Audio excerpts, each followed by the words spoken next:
Let's fix the camera here. You guys are going to have to get in front of me. Hi, everyone. We're going to do a little bit of talk about how we do ERP, which is exposure therapy for OCD, obsessive compulsive disorder, as a family. It's OCD week, so we figured we'd gather a couple kids from the film and, talk about what we do. Girls, you want to introduce yourself? Scoot in a little bit. Okay. I'm Vanessa Bear. I'm now 12 years old, and I have OCD. I am Charlotte Bear. I am 10 years old, and I am her sibling. So when Vanessa was first diagnosed with OCD, you were? I was, 6 or 7. No, you were 8.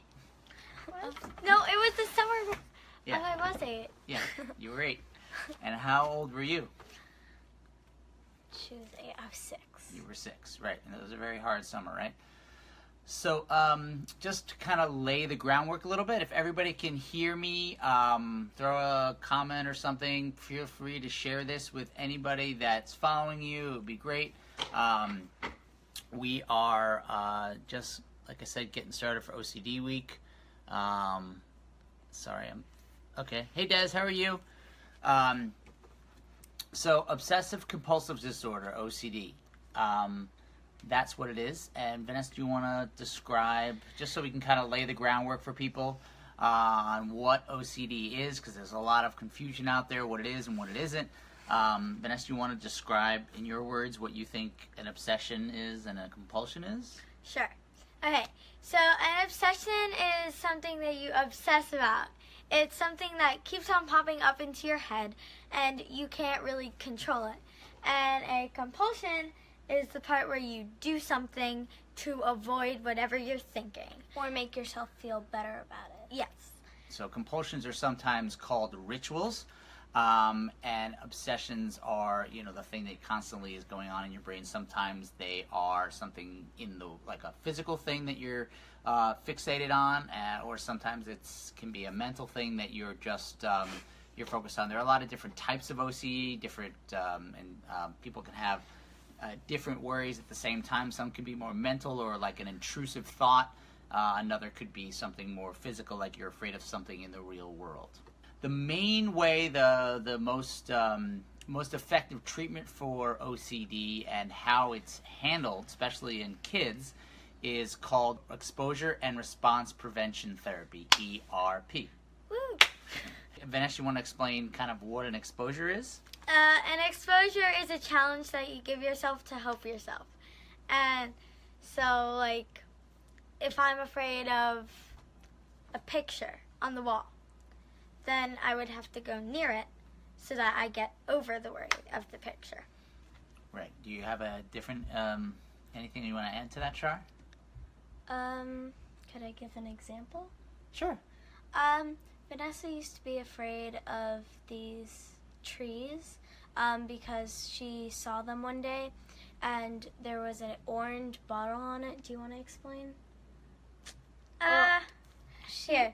There were one day I walked by these 2 trees and I saw that they had this bottle on them, and I thought that it was poison, so I was afraid of them, and she couldn't go near the tree without flipping out, so she had to go near the tree and hug the tree and maybe touch some dirt from the tree to get used to it and get over her fear. The way an exposure therapy works is you kind of work up, what's helpful for kids is they do these things called hierarchies. So if Vanessa is the hardest thing in the world, a 10, like a number 10, like as the hardest thing she could do, would be to touch and hug the tree. So that's the the most anxiety-ridden thing she could do. You start with what she could do the easiest, what she would categorize as a 1, 2, or 3 type of fear. Which might be standing across the street from the tree, or looking at the tree, or looking at the tree for 2 minutes, and then... The problem was she had 2 trees that she was afraid of, and one was on one side, then and the other one was across the street, so I would have to go around them to get to like school. Hey, Yeah. so you start with a simple type of, or an easy anxiety, something that induces anxiety, and that's the whole issue with an exposure response therapy. You have to get used to the anxiousness that you feel when you do something that you're afraid of. You don't avoid it, you face it, and your body brain has to get used to the anxiety, so you kind of build up. So for example, for the tree, for a while we would just stand near it, and then when Vanessa felt a little more comfortable with that, we push it. Okay, you're going to take 2 steps closer. Okay, now you're going to stare at it for 5 minutes. So we raised it from like 1 or 2, what she would categorize as a 1, 2, 3 level,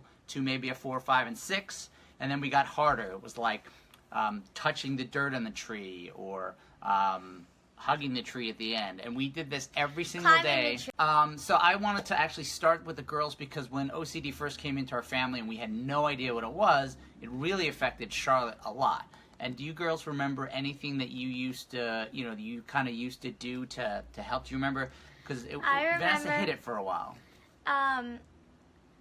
I didn't really know what it was, so every night I would come home and I would start crying. I have this worry, I can't control it, I need help. One of your worries was that she wouldn't say, I have OCD. No one could congratulate her, and she didn't have OCD. She couldn't have OCD. One of my worries was that I couldn't have it, that I thought it wasn't real. That's all she's saying. Right. So, and as a result of Vanessa kind of needing a lot of mommy and daddy's attention, what happened with you, and how are you feeling, Charlotte? I was not really ostracized, but left to like watch TV or do something by myself a lot. And I'm used to playing with Vanessa, so that was sort of hard. But most of all, the hard thing was that I didn't know what was going on, and they would have a lot of closed-door talks. So Charlotte felt alone, and everybody was a little sad, and we were all, as a family, figuring out what the heck was going on. So one of the first things that Vanessa, I guess what maybe now would be considered an exposure for you, what was one of the first things that you did to tell Charlotte what OCD was? Because we wanted to make sure Vanessa was comfortable with her sister knowing. We told Charlotte a little bit, but do you remember the first thing you did? No. You read a book to her. Yeah. I have... Sorry. I have a book called... The Worry Barn? No, Blink, Blink, Clop, Clop. Yes. Yes. I thought it was Cluck, Cluck, Moo.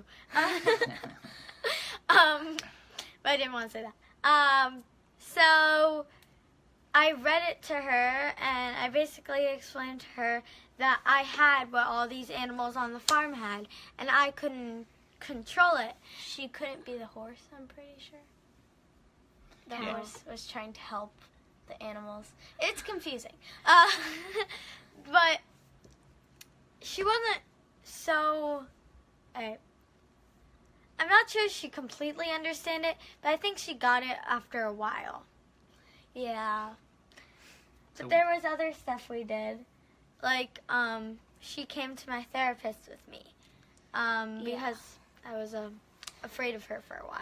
I used to get really bad stomach aches, and this one affected me a lot because, I would get these stomach aches. I would throw up a lot because we didn't know that at the time I was lactose intolerant. And she was afraid of throw up, and she was afraid of sicknesses, and it mainly revolved around cancer.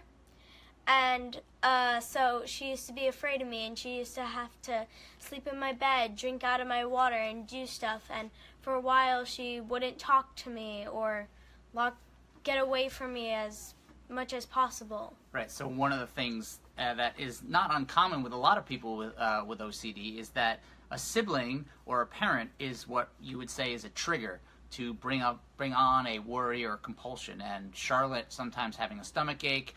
We had a very hard summer because not only was Vanessa dealing with OCD and we had no idea what it was, but also Charlotte had this lactose issue, so everything that she was eating was bothering her stomach. So we had a lot of fun for her mom and I dealing with that. So whenever she would get a stomach ache, she would sometimes go in the bathroom. Even if she didn't throw up, Vanessa would really get Freak concerned out. and worry. She wouldn't want to sleep in the same room with Charlotte. So like I was describing before with the trees, Vanessa made a hierarchy list of things with Charlotte, which is like Drinking out of her water bottle, sleeping in her bed, using like a stuffed a animal. pen that she wrote with, Right. sleeping with the stuffed animal that was hers on my bed, which I hated. sleeping with her pillow. A lot of those exposures that we did, and Vanessa would get rewarded for what she was doing. A lot of the things that we did, we would work on, and there would be a reward, whether it was for Vanessa or jointly. Like, do you remember some of the concerts we saw? Yes, we saw Katy Perry concert. That's right. And we also got a cat. Mm-hmm. So one of the things that my wife and I realized is when you learn about exposure therapy, and Vanessa had such a hard time introducing to Charlotte, and we are a close-knit family, so we wanted to make sure we did it at things together. We made it as fun as possible, and we could do things together as much as possible, because in our minds, and a lot of the things we were reading and talking to therapists about is about fighting OCD was just not a single thing that she had to do, but we should try to do as a family as much as possible. So do you guys remember, talk about some of the creative things we used to do, or some of the Yes. you might say, some of the things you were afraid of? Ooh, I was goblins. Me. Goblins. Me. Yay. Okay, so I used to have this worry about chemicals. So, We would get to chop up expired medicine. You gotta say not that that, louder. that's later. We would That chop was up. later. Oh. I'm talking. Okay. One at a time. Okay. We'd have chemical bowling nights where we'd set up the chemicals and we'd take the Lysol can or the Clorox wipes and we'd bowl with them, and that was really fun. Right, so Vanessa's fear of chemicals were that they were poisonous, and poison caused cancer. Any tips for a kid just starting out with ERP therapy? It gets better. Well, It what, does. Easier. what would be a tip that you could say? You really just have to be okay with the fact that it's gonna scare you, and you have to do it or else you won't get better. You'll always be like this. You'll always be afraid of this one thing that you're doing, and that's what sort of will motivate you. Yeah, one of the things I would say that's always hard for Vanessa, especially when like we're dealing with some stuff right now, is she'll say, "You don't understand how much it hurts me to do this." So there's a physical, like, your brain just doesn't want to do that. I mean, think of something you're very scared of, and if somebody said, that's the thing you have to do more often than not, or get to. Let's say you were afraid to, Heights. yeah, You're afraid of heights. You have to stand up top of a cliff. But my suggestion, to Amanda, would be start small. We made these things called hierarchies. So ask your son or daughter, like, if you have, I don't know where they are though. I have one. You have one? Also, make sure your son or daughter or you don't feel alone in the process of ERP, because it's really hard even with people. So, like, with Vanessa and being afraid of vomit, one of the first things that she did that was like what she considered a very easy exposure, very small anxiety, was she would look at pictures on the internet of vomit. And that was the first thing we did. And then we moved to, like, videos where we started to watch, like, Milk challenge. milk challenge videos. There's a lot of challenge videos out there. There's, like, that funny scene from Family Guy where they throw up for like a minute. We started doing cartoon stuff, real people things like that, which would get her used, and that was like a 4 or 5. Do you have a exposure list? I have a lot. Okay. One of the things I am afraid of is cursing. So, I have So this. if you all want to this comment and this make is some a curses, that would be hierarchy. great. We could do exposures right now. No, don't. No. So, like, I have my one would be like writing curse words, reading curse words, typing curse words, and then 2 would be hearing strangers curse, doing a Shakespearean curse fight. This is Rumpel. Do you guys want to explain how we got Rumpel? Yes, I do! Vanessa, what did you do to get to Okay. get mommy and daddy to get For you Rumple? so long, I was afraid of chocolate mousse cake. And Why chocolate mousse? What did you think of? What was the I reason? thought it would give me cancer. And because I ate it once on my birthday and then I vomited, so I thought that it was poisonous. I thought it was bad. And I thought I was allergic too. And then, so what I did, do we still have the video? I think No. we might. But I ate a spoonful of chocolate mousse cake. And then I got this guy. That's right. So we explained to her that you don't have to like what you eat. It's not like we were telling her she had to enjoy this, but it was something she had to do to get to her feel. So eating chocolate mousse was like what you would say was a 10. That was the hardest thing she could do. And one day she decided, you know what, I'm going to do it. And we said, okay. And she said, if I do it, will you get us a kitten? And we said, yeah. So Vanessa got to pick him out. Someone was asking how I was doing. Mhm. Okay, I am doing pretty good. There are a few worries I have, like cursing is a big one. She tends to ask a lot of questions. That's so, why so we need to make plain. more like time. reassurance, like a reassurance seeking. So sometimes she'll ask things, so we'll put a limit on how many questions, and sometimes we'll say maybe, maybe not. Or if she asks about what time it is, well, we've already asked this, or something like that. So one of the things that we do with curses, like Vanessa was just exclaiming, like one of the things that's really hard These for her are to do is say them. tattoos. So these are curse tattoos. So sometimes she might put her on her These belly. are cursing. These are examples. Mm-hmm. These are Coloring pages. coloring pages. So it's like curse words that you color and spend time. What would you say coloring this word in? What kind of It depends on the word, honestly. What's the Here I easiest have word like for you? word searches. like What's cursing the word easiest searches? word for One you? time we actually had found a recipe for fake vomit, and we made that, right? Oh, But then it's spoiled. That was the whole point of it. It had to spoil and stink. It was disgusting. Right.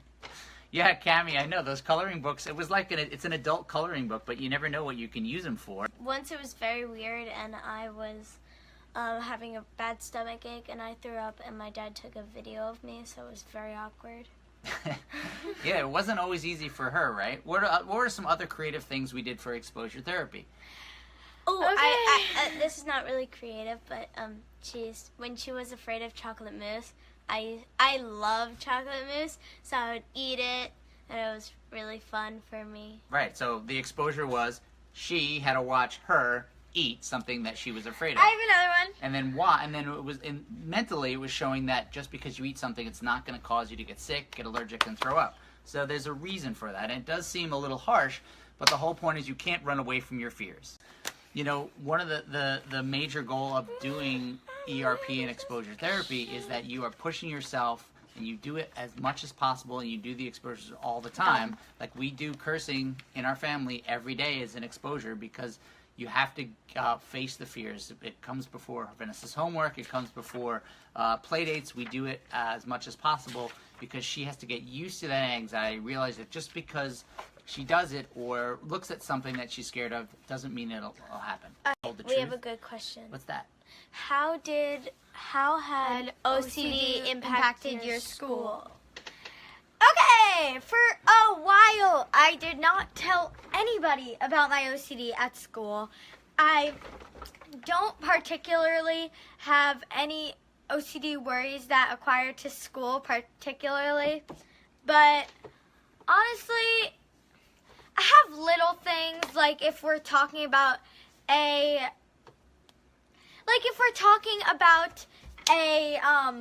topic that scares me. For instance, natural disasters in science or musical theater. And we have natural disasters and I'm feeling uncomfortable. I don't want to hear about this. Then I'll ask the teacher to leave.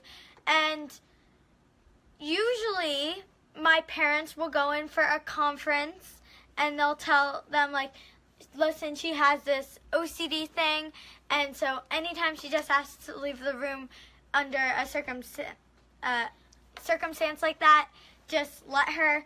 And then when I was in elementary school, I would write notes to my teacher that's before the school year. I would give it to them. I'd say, "Hi, I'm Vanessa. I have OCD. I am scared of things like blank, blank, blank." And I would tell them that, about my OCD and just some things Yeah, I we tried might to make the need to do. teachers partners as well, so they knew what was going on. There was a signal she would do in case she needed it. I and would raise my thumb and they would put it down, and then I could leave the room. Right. But that doesn't mean that she doesn't work on her worry, because when she comes home, she'll work on that with the family, because it's hard to work on it in class because the teacher can't give her her full attention. So she'll work on her worry. She just can't do it in that moment. We were talking about OCD and ERP therapy for kids and how we do it as a family. How often do you find yourself needing to, let's see, with that comment, sorry, we're trying to read the whole thing. How often do you find yourself needing to apply ERP? Honestly, just every time I have a worry, or I think I might be getting one, because I want to make sure that it doesn't turn into something. Stop touching. It doesn't turn into something so big or so huge that it's like something I need to make a big long hierarchy for, or do serious ERP, have my therapist over at my house, sort of thing. It's easier to, when something first comes up, to start treating it right then, and like not waiting until it gets bigger and bigger and bigger and bigger until it's the world. Everyone in the movie Unstuck inspired me to outpatient therapy. I graduate. Well, that's awesome. That's great. Congratulations. That's great.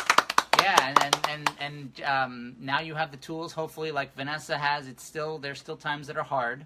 Definitely. Right? Like over the week, the cursing thing, we talk about it now, but when we have to face it and do stuff tonight, like after this, we're going to put some tattoos on. It'll be hard for her. So what exposure therapy teaches you is Toolbox! Tools. You have what we call her toolbox, and things that she'll do, like she'll make pictures funny, she'll cheerlead herself. Sometimes she will get a special reward or a small reward to make sure she faces the fear. Like get to stay up later and watch another TV show or something like that. Right. One of the things that was fun thing you guys, I'm surprised haven't brought up, is that she was afraid of monsters and goblins, so we started watching the show Charmed. Yay! Oh my god, it's my favorite TV show ever now! So initially they were very scared of the show Charmed because it deals with witches and warlocks and magic. And then it became something that she was like, okay, I'll watch the show. And now it's the show that they binge watched all 7 seasons. And 8 seasons. and now we're on to what? What show are we watching now? Buffy the Vampire Slayer! Right. So, sometimes, although it's not a major exposure, there are some things that still might scare her on the shows. So thanks for the love and the hearts, guys. That's good! Yeah. Yeah. Good job, Amanda. Well, it is, Amanda. That's kind of funny that sometimes the things that you are afraid of becomes things that you don't mind and think is fine now, right? Like Charmed was something Vanessa was very scared of. It used to keep her up at night the first few episodes, and then it was like, can we watch another episode, please? What do you want me to do so I can watch another episode? Can we watch Charmed? Can we watch Charmed? Can we watch Charmed? Sometimes Ask us later. we use Can we watch Charmed? to an advantage. We'd be like, Vanessa's afraid of Charmed. We can watch it now. I don't want to seem like these things took 24 hours to do. They took a long time, and it was a constant thing. A long time. Like the thing about the tree that we were saying in the beginning, that was every day we did that for 9 months on the walk to school. Rain, sleet, snow, just about every day we would walk by that tree and do an exposure. Because that was our training. That was how we realized that we could fight it, and eventually it really worked, and that was probably your first big victory. Thank you, everybody, for joining. We appreciate it. Have a successful, great OCD week. Keep fighting. Don't stop. And anybody have any questions, we our Facebook page, feel free to go on any post and write us a question and we'll respond. Anything else you want to say before we wrap it up? Keep fighting! Yeah!